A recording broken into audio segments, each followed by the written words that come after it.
Mga kapatid, sa panahon ngayon, hindi natin alam ang takbo ng ating buhay. Marami nagkasakit, marami nagugutom, marami na wala ng trabaho.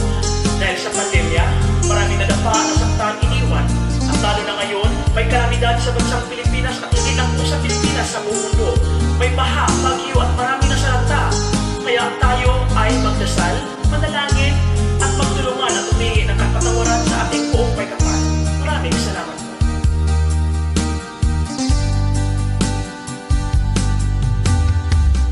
Bigo ka man aking kaibigan, takbo ng buhay mo ay may kahirapan. Mayroong isang nagmamahal sa'yo, ilapit mo lamang ang puso mo. Huwag kang mawawala ng pag-asa, ang kalungkutang nadaramay may lunas pa. Liwanag ay sisikat din sa buhay mo, kaginhawaan ay iyong matatamo.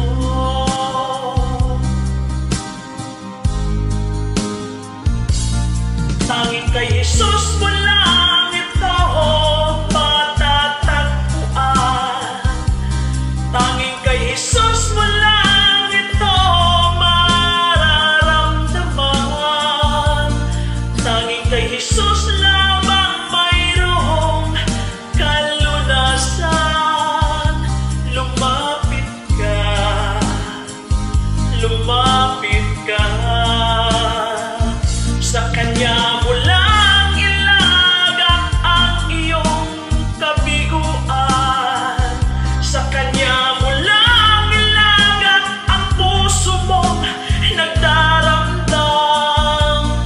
Kahit gaanong kabigat, kaya niyang lunasan. Sa Kanya mo lang ito matatagpuan.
ang magdasal at humingi ng tawad sa Panginoon. Salamat.